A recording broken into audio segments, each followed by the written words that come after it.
नमस्कार दोस्तों, मेरा नाम है संजीव और आज मैं आपका स्वागत करता हूं अपने पाइथन ट्रेंड्स चैनल पे। आज हम लोग बात करेंगे उस छूटे हुए पोर्शन की जो मैंने कल के वीडियो में थोड़ा सा छोड़ रखा था ताकि वीडियो ज़्यादा लंबा ना हो। फंक्शंस, हम फंक्शन के बारे में आज थोड़ी थोड़ी बारीकियां सीखेंगे, छोटा सा वीडियो बनेगा। तो चलिए शुरू करते हैं। फंक्शंस का अगला जो हिस्सा है उसके बारे में हम लोग अब बात करते हैं। तो ये मैं अपने कोड विंडो पे आ गया। यहाँ पर मैं आपको कोड दिखाऊंगा और यहाँ पर आपको आउटपुट दिखाई देगा। तो चलिए सबसे पहले शुरू करते हैं हम लोग लिस्ट को, टपल को, डिक्शनरी को फंक्शन में पास करना। जैसा कि हम सभी लोग जानते हैं कि लिस्ट, टपल, डिक्शनरी जो हमने 11th में पढ़ रखी है, दीज ऑल आर सीक्वेंसेस। ये सीक्वेंस होते हैं, डिक्शनरी सीक्वेंस नहीं होती। बाकी का जो आपके लिस्ट और टपल है सीक्वेंस होते हैं, कलेक्शन ऑफ डेटा होते हैं और अपनी अलग अलग तरीके से मैपिंग करते हैं।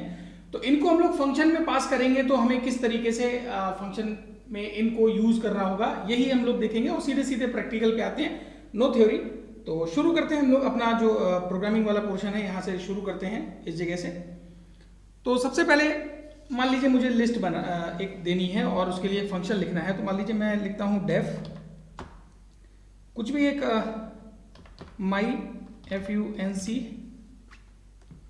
ब्रैकेट के अंदर एक लिस्ट, इसको ऐसे ही बाहर से जब मैं इसको पास करूंगा एज ए आर्गुमेंट दूंगा लिस्ट, तो वो इस LST में आ जाएगा। इसके बाद मैं इसमें फॉर लूप लगाता हूं, क्योंकि आप ये मान के चलिए कि आपको इसमें लिस्ट पास की गई है ना। तो उस लिस्ट से जब हम डेटा कैलकुलेट करते हैं तो उसको क्या लगाते हैं, फॉर लूप लगाते हैं, फॉर I इन LST। तो ये LST की एक एक वैल्यू को उठाएगा। अब इसको हमको जोड़ना है, तो जोड़ने के लिए हम यहाँ पर इस तरीके से कर लेते हैं कि जोड़ने के लिए यहाँ पर एक s इक्वल टू 0 ले लेते हैं। ये हम लोग 11th में ये सारी चीज़ें पढ़ चुके हैं कि क्यों हम लोग s इक्वल टू 0 लेते हैं और क्यों मल्टीप्लिकेशन में 1 लेते हैं। तो इसको हम लेकर चलते हैं। तो लिखा हमने s equal to s plus i। तो ये लिस्ट के एक एक आइटम को उठाएगा और s में जोड़ता जाएगा। और फाइनली हम क्या कर लेंगे, इसको प्रिंट कर लेते हैं यहीं पर। प्रिंट, कोई चीज अभी रिटर्न नहीं कर रहे, प्रिंट द सम इज, और ऐसे एक मैसेज दिया बढ़िया सा, कॉमा s, ये प्रिंट किया। अब हम इस फंक्शन से बाहर आ जाएंगे, ये ऐसे करके बाहर आ गए। अब हम इसमें एक लिस्ट देंगे। तो लिस्ट आप पहले से तैयार कर लीजिए। l इक्वल टू लिस्ट का ये फॉर्मेट होता है कि स्क्वायर ब्रैकेट में आएगा। तो आपने 12, 13, 23, 34 इस तरीके से आपने कुछ वैल्यूज दी। मान लीजिए हम अभी 4 ही वैल्यूज इसको देते हैं।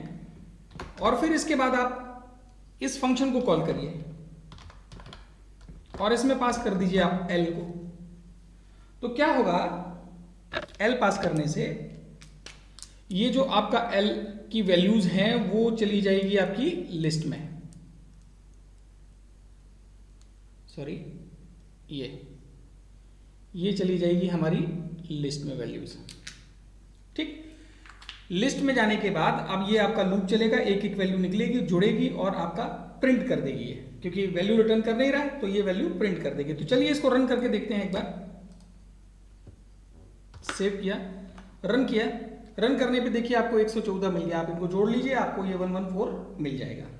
तो इस तरीके से हम लिस्ट पास कर सकते हैं। अब यहीं पर देख लें हम टपल कैसे पास करेंगे। टपल को भी देख लेते हैं आराम से। और एक चीज और आपको यहां पर मैं कंफर्म कर दूं कि लिस्ट को हम जैसे तैयार कर रहे हैं, हम लिस्ट को कॉम्प्रिहेंशन से तैयार कर लेते हैं तो आपको अब बहुत आसानी होगी। तो मान लीजिए हम एक n equal to int input और ब्रैकेट में एंटर लिमिट, एक ये मैसेज दिया। फिर हमने एक लिस्ट इक्वल टू यानी कि एक l इक्वल टू हमने तैयार किया एक कॉम्प्रिहेंशन कैसे लगाएंगे, ये x for x in range, और आप रेंज दे दीजिए n। ठीक है, इसके बाद आप यहां पर प्रिंट भी कर लीजिए, प्रिंट द लिस्ट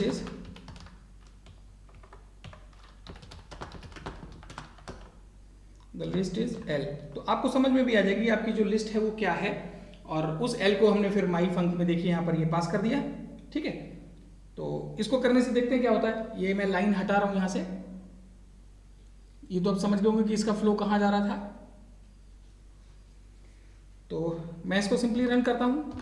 ये देखिए इनवैलिड सिंटेक्स कहां पर आया, फॉर x, ये x यहां से हट गया, सॉरी ये x यहाँ से हट गया था और अब मैं इसको रन कराता हूँ। ये देखिए एंटर लिमिट आपने दे दी मान ली 10, तो ये 1 से 10 तक की एक लिस्ट बना देगा।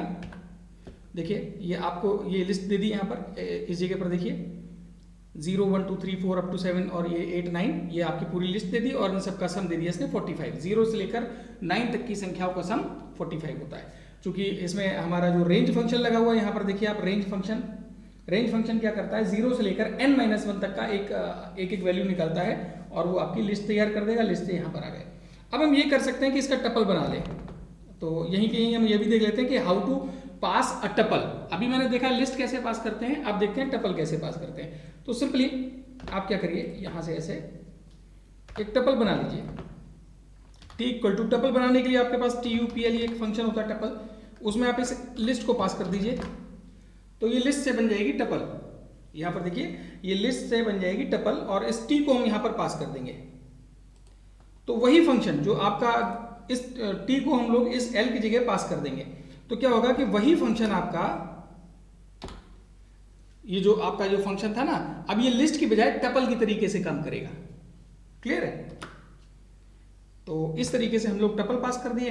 अब लिमिट दे दी मान लीजिए हमने 15, तो ये 15 तक की, रुकिए एक मिनट, लिमिट यहाँ पर ऐसे ये 15 दिया, एंटर। ये देखिए 105 वहां तक का सम आ गया। आप इस तरफ देख सकते हैं, इसका पूरा सम आपको मिल गया। तो हमने इस फंक्शन के थ्रू ये समझा कि कैसे हम लिस्ट को या टपल को पास करते हैं, उसको कैसे यूज करते हैं, और हम चाहे तो इसका पूरा सम एक साथ रिटर्न भी करवा सकते थे। वो हमारे ऊपर है कि हम रिटर्निंग उसकी करवा रहे हैं कि नहीं करवा रहे हैं। ठीक है, इनपुट कैसे लेना है ये भी हमने देखा। तो हमने लिस्ट और टपल पास करना सीख लिया। अब हम लोग देखते हैं कि डिक्शनरी को फंक्शन के अंदर कैसे पास करेंगे। तो इसको मैं अभी आपके सामने से ये डिलीट कर रहा हूं।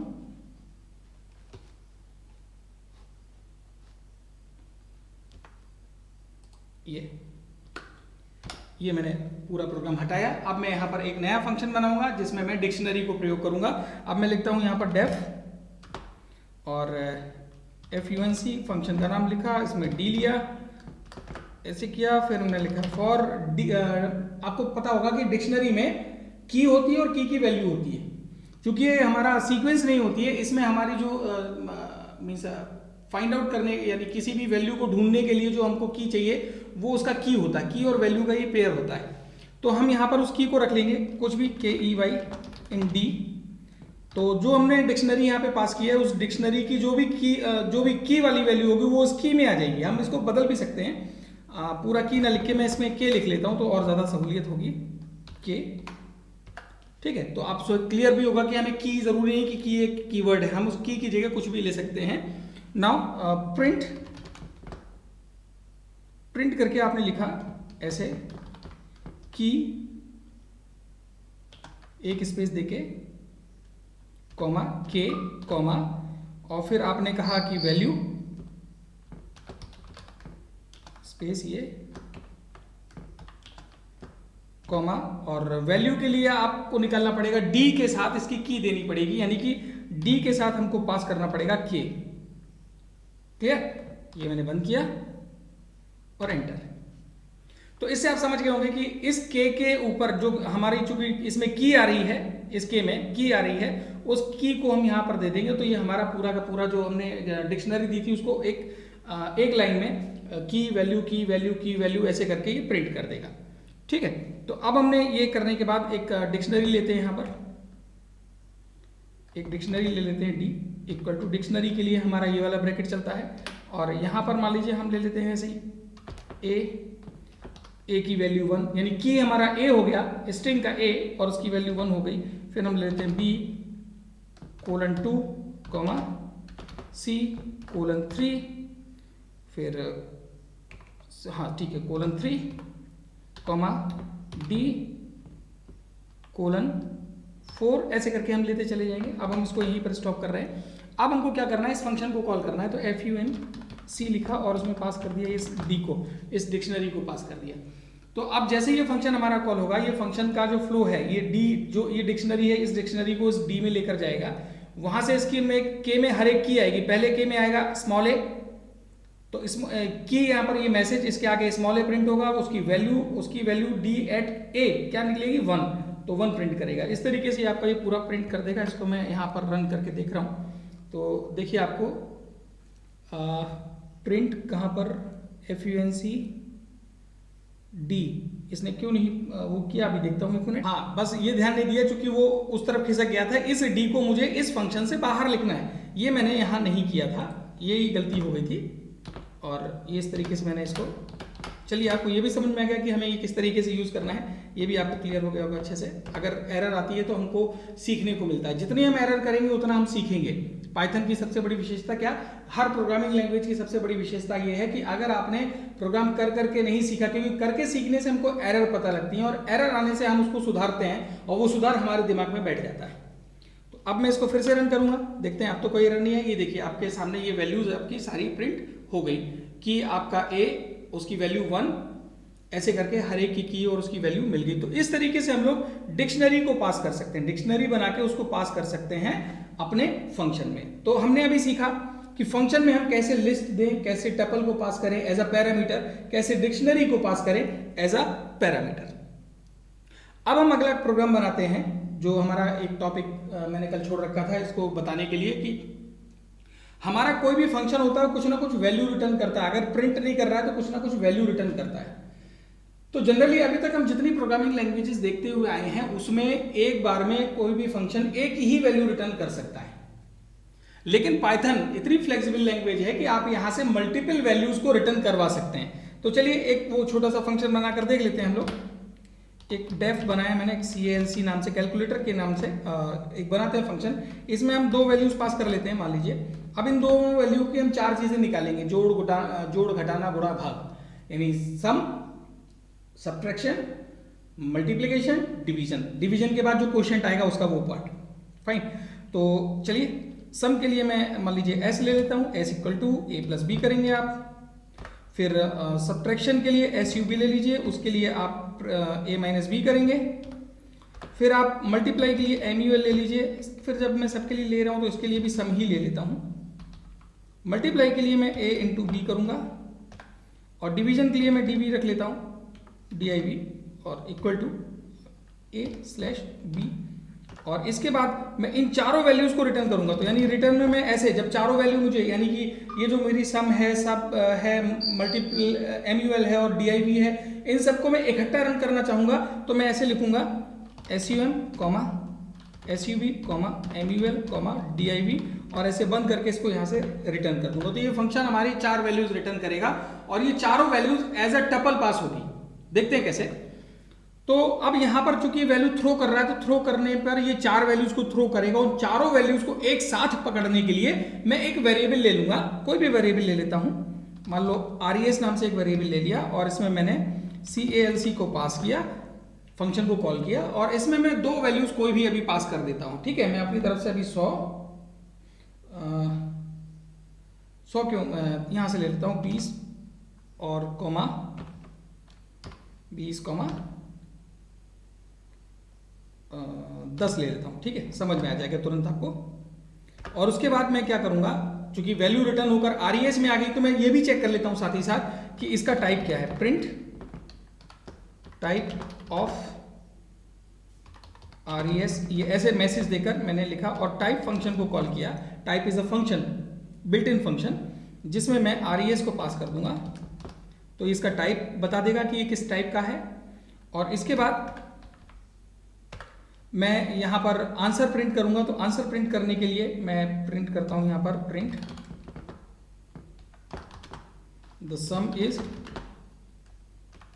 तो सम आपका किस में होगा, क्योंकि अगर टपल है, टपल का सबसे पहला आइटम, यहां से देखिए मैंने सबसे पहले सम को पास किया ना, तो सबसे पहला आइटम आपका सम होगा। तो उसको टपल में से निकालने के लिए, यानी कि RES में से निकालने के लिए मैं ऐसे 0 पास करूंगा ऐसे। ठीक है, ये आपका पहला आइटम हो गया। अब मैं इसको यहां से कॉपी कर लेता हूं, पेस्ट, सॉरी,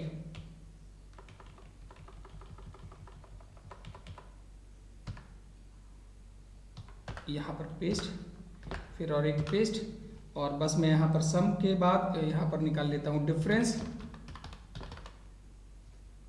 यहां निकाल लेता हूं प्रोडक्ट, यहां निकाल लेता हूं क्वोशेंट, और इसको सेव किया। हाँ, यहाँ पर ये भी करना है, पहले वाले में आपका सम था, दूसरे वाले में आपका यानी कि 1 इंडेक्स पे आपका सब्ट्रैक्शन होगा, 2 इंडेक्स पे आपका मल्टीप्लिकेशन होगा और लास्ट वाले इंडेक्स यानी 3 इंडेक्स पर आपका ये जो डिवीजन का क्वोशिएंट है वो आपका निकल के देगा। इसको मैं अब रन कराता हूँ तो देखिए आपको इस तरीके से आंसर मिल गया। समेशन आपका 20 और 10 का 30, इन दोनों का डिफरेंस 10, इन दोनों का प्रोडक्ट 200 और उसका जो क्वोशिएंट आएगा वो 2.0। यानी कि यहाँ से इस फंक्शन में हमने ये सीख लिया कि हम किस तरीके से एक साथ कई सारी वैल्यूज को रिटर्न कर सकते हैं। वो वैल्यूज का जो टाइप है आप यहाँ पर देखिए, टाइप उसका क्या निकला, टपल। यानी यहाँ से ये चारों वैल्यूज मिलके एक टपल बनाएंगे। वो टपल हमारा ये जब आरएएस के थ्रू ले रहे हैं तो RAS will become a tuple. उस टपल में से वैल्यूज को निकालने के लिए हम देखिए ये इंडेक्सेस दे रहे हैं, पहले 0 दिया, फिर 1 दिया, फिर 2 दिया, फिर 3 दिया, ऐसे करके हम निकाल सकते हैं। जितने आपके नंबर ऑफ वैल्यूज होंगी रिटर्न हुई होंगी उनको आप एज अ इंडेक्स यहाँ से निकाल सकते हैं। तो ये था हमारा रिटर्निंग मल्टीपल वैल्यूज। तो अब हम लोग देखते हैं कि कुछ हमारे फंक्शंस ऐसे होते हैं जिनका कोई नाम नहीं होता है ना। जब हमें जरूरत पड़े तो हम कुछ एनानोमस फंक्शन बनाते हैं। उन एनानोमस फंक्शन को हम लोग बोल सकते हैं लैम्ब्डा फंक्शन। तो पाइथन लैम्ब्डा फंक्शन को सपोर्ट करता है और लैम्ब्डा फंक्शन बनाने के लिए ये आपको बहुत सारे वो भी सुविधा भी प्रदान करता है। तो चलिए अब हम लोग देखते हैं लैम्ब्डा फंक्शन कैसे बनाते हैं। तो लैम्ब्डा फंक्शन बनाने के लिए एक कीवर्ड हम लोग यूज करते हैं लैम्ब्डा, है ना। तो देखते हैं वो किस तरीके से हम लोग प्रयोग करेंगे। हम एक फंक्शन बनाते हैं यहाँ पर, मान लीजिए कुछ भी फंक्शन नहीं, हम एक कोई वेरिएबल तैयार करते हैं। This variable name will be a function, it will treat as a function और लैम्ब्डा लिखेंगे यहाँ पर, स्पेस देंगे और कोई एक वेरिएबल देंगे। अब इस वेरिएबल के साथ क्या करना है, this will be your parameter, this A will be your parameter, this will be a function and this A will be a parameter. इस पैरामीटर के साथ मुझे क्या करना है, मान लो मैंने कहा कि इस ए के साथ मुझे मल्टीप्लाई करना है 10 का, या जोड़ना है 10 को पहले, ठीक है। और इसके बाद मैं इसको प्रिंट कर लूंगा यहां से, प्रिंट। अब देखिए मैं इस x को एज अ फंक्शन यूज करूंगा, जो x है इसको एज अ फंक्शन यूज करूंगा। ये वाला जो x है मेरा, इसको कैसे यूज करूंगा, x, और इसके अंदर पैरामीटर पास करता हूं। मान लीजिए मैं कुछ भी 9 पास कर देता हूं इस पैरामीटर के साथ। तो देखिए this 9 will go to a and this x will become a function. ये फंक्शन क्या करेगा, 9 में 10 को जोड़ देगा, इस a में 10 को जोड़ देगा, यानी कि ये आंसर आपको देगा 19। तो इसको रन करके देखते हैं एक बार। ये देखिए आपको आंसर दे दिया 19। यहां पर देखिए गौर से 19 आपको आंसर मिल गया। आप चाहो तो मैसेज के साथ इसको दे सकते थे, यहां पर आप दे देते आफ्टर कॉलिंग फंक्शन और कॉमा, ऐसे करके ये दे देते थे, ठीक है। अब मैं यहाँ पर इसमें एक चीज और चेंज कर लेता हूँ। कुछ भी कर सकते हैं, यहाँ पर कोई भी कैलकुलेशन कर सकते हैं आप। a इंटू ए कर सकते हैं, a इंटू ए कर देंगे तो ये स्क्वायर देगा आपको। तो ये करके देख लेते हैं एक बार। तो ये 81 दे दिया 9 का। अब हम यहाँ पर क्या करें, एक सिंपल सा, ये इस जगह पर a इक्वल टू ए नहीं, एक x ले लीजिए। x तो हम यूज कर चुके हैं, चलिए कोई बात नहीं। आप एक p ले लीजिए, p equal to int input enter a number, ठीक है। और जो आपने p लिया है उस p को इस 9 की जगह पे आप दे दीजिए, ये इस तरीके से। तो आप देखेंगे, एक मिनट थोड़ा सा इसको बड़ा कर लूं। आप देखेंगे कि ये जो p में हमने इनपुट लिया, p को यहां पास कर दिया। जो भी मैं p में दूंगा उसका वो स्क्वायर निकाल कर आपको देगा। तो now I am running this, going to run this function. मैंने कोई भी नंबर दिया 5, इसमें दे देता हूं 101। एक मिनट, ये यहां पर आ गया है 101 और फिर इसको मैं रन करूंगा। तो ये देखिए इतना इसका, ये इसने आपका जो आंसर है वो निकाल कर दे दिया, उसका स्क्वायर निकाल कर दे दिया आपको 101 का। तो ये आपको समझ में आ गया वो लैम्ब्डा फंक्शन क्या होते हैं, किस तरीके से काम करते हैं। लैम्ब्डा का यूज जनरली हम वहां करते हैं जहां हमको कोई छोटा सा काम बार बार करवाना हो, तो हम उसका बड़ा सा फंक्शन बना के नहीं रखते। उसको हम किसी फंक्शन के अंदर अगर हमें कोई वैल्यू रिटर्न करनी है वो भी फंक्शन के रूप में, मतलब अगर किसी फंक्शन से फंक्शन को रिटर्न करवाना हो तो हम लोग लैम्डा का प्रयोग कर लेते हैं। इसका एक बहुत मतलब शानदार एग्जांपल मैं आपको अभी यहाँ पर दे रहा हूँ कि किस तरीके से हम लैम्डा को यूज करेंगे एज अ फंक्शन। तो इसको मैं अभी फिलहाल तो यहाँ से ऐसे बंद कर रहा हूँ, ये प्रोग्राम हटा दिया। अब मैं यहाँ पर एक डेफिनेशन लिखूंगा, मतलब एक फंक्शन की डेफिनेशन लिखूंगा, माई फंक्शन, और इसमें मैं एन को पास करूंगा। इसको बहुत गौर से मतलब ध्यान से देखिएगा एकदम। मैं यहाँ से रिटर्न करवा लेता हूँ एक लैम्डा। तो क्या करेगा ये फंक्शन, एक लैम्डा रिटर्न करेगा। Lambda is a kind of function. तो अब देखते हैं ये लैम्डा कैसे रिटर्न करेगा। इस लैम्डा में मैं रिटर्न करवा रहा हूँ ए सच दैट ए और इनटू कुछ भी यहाँ पर आप करवा लीजिए, मान लीजिए ए इंटू ए या ए इंटू एन करवा लीजिए। ऊपर चूंकि मैंने एन लिया था ना, ए इंटू एन करवा लीजिए। तो अब जो भी मैं ए में पास करूंगा वो एन में मल्टीप्लाई करके उधर देगा। अब देखिए ये फंक्शन कैसे काम करेगा। ये रिटर्न हो गया यहाँ से। अब मैंने क्या किया, एक कुछ भी डी इक्वल टू लिया यहाँ पर और इसमें माई फंक्शन को कॉल किया, जो मेरा माई फंक्शन था एफ यू एन सी, और इसमें मैं पास कर दूंगा कोई भी एक नंबर। ठीक है, कोई भी एक नंबर इसमें पास कर देता हूं। तो मान लीजिए मैंने इसमें नंबर एक पास किया 2। तो अब क्या होगा कि this D will become a lambda. यानी इसने, इस फंक्शन ने क्या किया, यहां से लैम्डा को रिटर्न किया। तो लैम्डा रिटर्न किया तो किसने कैच किया, डी को। तो D will become a function. अब उस डी में हम जो भी वैल्यू देंगे, इस डी में जो भी वैल्यू देंगे, यानी कि वो वैल्यू जाएगी ए में, और उस ए में मल्टीप्लाई होगा इस 2 का, क्योंकि माई फंक्शन में क्या जा रहा है 2। तो मतलब जब भी मैं डी में कोई भी नंबर दूंगा वो उसका दुगुना कर देगा। तो देखिएगा कैसे। मैं यहां पर लिख रहा हूं प्रिंट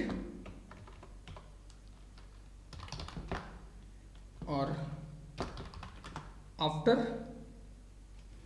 इसको थोड़ा सा आपका ये बड़ा कर दूं तो आपको समझ में आएगा। ये हाँ, आफ्टर कॉलिंग और कॉमा, फिर मैं डी को कॉल करूंगा। मतलब डी अब हमारा लैम्डा बन गया ना, क्योंकि डी में कॉल किया इस फंक्शन को और ये फंक्शन रिटर्न कर रहा है लैम्डा। तो यानी कि एक तरीके से ये लिखा हुआ हो गया D equal to lambda A such that A into N. तो ये इस तरीके का कॉलिंग होगी। तो अब मैं डी में पास करता हूं, मान लो 10। तो ये 10 को क्या करेगा, दुगना करेगा, क्योंकि this 10 will go to this A and this 2 will go to n। तो इसका दुगना कर देगा जो भी हम यहां से पास करेंगे। डी ए के इस तरीके का फंक्शन हो गया कि इसमें दी गई हर वैल्यू को ये जस्ट डबल कर देगा। इसको मैं जस्ट यहां से रन करा रहा हूं। तो ये देखिए, after calling it is showing you 20। जो ये आपका ये देख रहे हैं 20 पास कर यहां पर आपको दिखा रहा है। तो ये फायदा है कि मतलब मैं लैम्डा अगर फंक्शन को किसी भी फंक्शन के थ्रू रिटर्न कर सकता हूं। कोई फंक्शन लैम्डा रिटर्न कर सकता है और कि जिस वेरिएबल के थ्रू ये कॉल किया जा रहा है उस वेरिएबल को ये लैम्डा फंक्शन बना देगा। फिर उस फंक्शन में हम जो वैल्यू देंगे वो आप देख ही रहे हैं किस तरीके से काम कर रहा है। तो this was our lambda function, जिसको हम लोगों ने समझा। हम यहाँ पर लैम्डा को और अच्छे से एलोबरेट कर लेते हैं। लैम्डा किस तरीके से काम कर सकता है आपका। लैम्डा में जरूरी नहीं कि आप एक ही वेरिएबल दें, एक से ज्यादा वेरिएबल भी दे सकते हैं। तो जैसे मैंने मान लीजिए यहाँ पर लिखा x equal to lambda LAMBDA, और यहाँ पर मैंने मान लो a, b 2 वेरिएबल लिए सच दैट कि हमको a प्लस b करना है। तो अब ये आपका एक फंक्शन बन गया। x ऐसा फंक्शन बन गया जिसमें हमको 2 पैरामीटर देने, ये उन दोनों को जोड़ देगा। तो सिंपली हमको क्या करना है, प्रिंट द सम इज, और इसमें मुझे पास करना है x, और x के साथ कोई भी 2 नंबर दे देने हैं। आप चाहे तो इनपुट लेके दे सकते हैं, मैं तो यहाँ पर डायरेक्ट दे रहा हूँ। सिर्फ मुझे तो फंक्शन समझाना है कि कैसे काम कर रहा है। ठीक है, इनवैलिड सिंटैक्स, सॉरी, ये यहाँ पर कॉमा लगाना था, कॉमा लगाना भूल गया। फिर देखिए एक एरर समझ में आई कि हम कहाँ पर गड़बड़ी करते हैं, तो किस तरीके की एरर हमको हमारे सामने आती है। द सम इज 9, ये दे दिया इसने। तो यानी कि हम लैम्डा में एक से ज्यादा वेरिएबल ले सकते हैं, 1 2 3 4 जितने आपको लेना है। फिर कोलन लगा के आपको जो उनकी फंक्शनलिटी लिखनी हो कि वो सारे वेरिएबल क्या करेंगे, आप आखिरी में लिख दीजिए। इस तरीके से जो ऊपर वाली लैम्डा की लाइन है, आप ऐसे इसको करके लिख सकते हैं। तो this was all about our function, जिसमें हमने लैम्डा सीखा, कैसे मल्टीपल वैल्यूज को रिटर्न करता है फंक्शन वो सीखा, और कैसे हम लिस्ट को, टपल को, डिक्शनरी को किसी फंक्शन में एज अ पैरामीटर पास करते हैं, ये सीखा। तो आज का ये वीडियो यहीं फिनिश होता है, हमारा ये चैप्टर भी फिनिश होता है इसमें। हालांकि मैंने आपको थोड़ी ज़्यादा चीज़ें ही बता दी, आपके काम आएगी, आगे काम आएंगी। तो अगले वीडियो तक के लिए हम लोग फिर मिलते हैं। अगले वीडियो में आप लोग हम देखेंगे कि हम किस तरीके से लाइब्रेरी बनाते हैं, मॉड्यूल बनाते हैं और फंक्शंस बनाते हैं क्लास 12th के लिए। तो ये जो हमारा आज का वीडियो था, ये क्लास 12th का फंक्शन चैप्टर 2 था। और अगले वीडियो में हम क्लास 12th के जो कंप्यूटर साइंस के देखेंगे, वो लाइब्रेरी कैसे यूज करते हैं वो हम लोग देखेंगे। और बहुत जल्दी मैं 12th के आईपी के सेशन भी शुरू करने जा रहा हूं। तो अब मेरा लगातार क्लास 11th का कंप्यूटर साइंस आईपी चलेगा, क्लास 12th का कंप्यूटर साइंस और आईपी सबके लिए मैं एक एक चैप्टर करके डेली नहीं तो हर दूसरे तीसरे दिन एक आपको वीडियो मिल जाएगा। जितने लोग भी रिक्वेस्ट कर रहे हैं कि आईपी शुरू कर दीजिए, सीएस शुरू कर दीजिए, तो यकीन मानिए कि मैंने सब शुरू कर दिया है। और कई की मैंने प्लेलिस्ट बनाकर रख रखी हुई है, आप लोग प्लेलिस्ट जरूर देखिए। मैंने हर क्लास के हर सब्जेक्ट की प्लेलिस्ट बना रखी है। क्लास 11 की प्लेलिस्ट बना रखी है सीएसआईपी की, और अलग अलग क्लास 12 की सीएसआईपी की अलग अलग प्लेलिस्ट मैंने बनाकर रखी है। हाँ, एक और प्लेलिस्ट मैंने अपने इस चैनल पे जोड़ी है मैथमेटिक्स की। अजय गिरी सर हैं जो केंद्रीय विद्यालय के शिक्षक हैं, उनका एक चैनल है मैथमेटिक्स, और यकीन मानिए बहुत बढ़िया मैथमेटिक्स पढ़ाते हैं। मैं भी उनके मैथमेटिक्स की क्लासेस कभी कभी अटेंड करता हूं, क्योंकि मैं भी मैथ्स का स्टूडेंट रहा हूं। तो अब मैं भी उनसे थोड़ा बहुत सीख रहा हूं, क्योंकि उनसे मैं कुछ ना कुछ तो निकालूंगा और उसके प्रोग्राम्स बनाऊंगा, इसलिए मैं उनकी मैथ की क्लासेस अटेंड करता हूँ। तो मैंने उनकी भी प्लेलिस्ट अपने इस चैनल पे डाल रखी है, पब्लिक कर रखा हुआ है। आप लोग वो जाकर उस चैनल पर वो वीडियोस देखिए, अगर पसंद आए तो सब्सक्राइब करिए। तो अगले वीडियो तक के लिए नमस्कार, मैं हूं संजीव, फिर मिलते हैं।